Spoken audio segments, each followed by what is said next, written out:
ಆಗುವುದಲ್ಲ. ವಿಚಾರ ಮಾಡ್ತಾರೆ ಎಲ್ಲರೂ ಕೂಡ.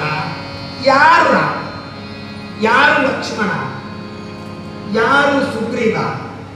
ಅವರ ಸಲುವಾಗಿ ರಾಮ ಹೆಂಡತಿಯನ್ನು ಕಳ್ಕೊಂಡಿದ್ದಾನೆ ಅಂದ್ರೆ ನಾವ್ಯಾಕೆ ಅವನ ಸಲುವಾಗಿ ಬಡದಾಡಬೇಕು? ಹೇಗಿದ್ರೂ ಸಮುದ್ರ ದಂಡಿಗೆ ಬಂದು ಬಿಟ್ಟಿದ್ದೇವೆ. ಮತ್ತೆ ನಮಗೆ ಉಪನಾಯಕನಾಗಿರತಕ್ಕಂತಹ ವಾಲಿಯ ಮಗ ಅಂಗದ ಇದ್ದಾನೆ.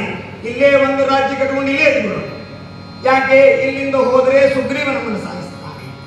ಸಮುದ್ರ ದಂಡಿಗೆ ಬಂದಿದ್ದೇವೆ, ಇಲ್ಲಿ ಬಿಟ್ಟು ಮುಂದೆ ಹೋಗ್ಲಿಕ್ಕಿಲ್ಲ. ಸೀತೆಯನ್ನು ಅನ್ವೇಷಣೆ ಮಾಡದೆ ಹೋಗ್ಲಿಕ್ಕಿಲ್ಲ. ಅಲ್ಲಿ ಹೋದರೆ ಸಾವು ನಿಶ್ಚಿತ. ಅದಕ್ಕೆ ಅಲ್ಲಿ ಹೋಗೋದೇ ಬೇಡ.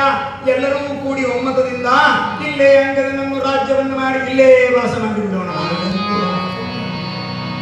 ನಾವೆಲ್ಲ ಕಪಿಗಳಲ್ಲ, ನಮಗೇನು ಮಾಡಬೇಕಾಗಿದೆ?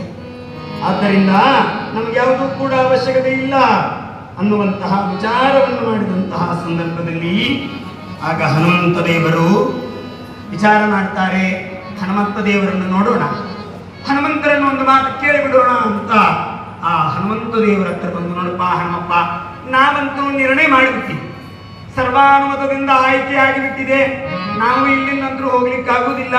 ನಾವು ಸಮುದ್ರದಲ್ಲಿ ಬಿದ್ದು ಸಾಯಲಿಕ್ಕೆ ನಮಗೆ ಸಿದ್ಧರಿಲ್ಲ, ಮತ್ತು 100 ಯೋಜನೆ ನಮಗೆ ಹಾರ್ಲಿಕ್ಕಾಗುವುದಿಲ್ಲ.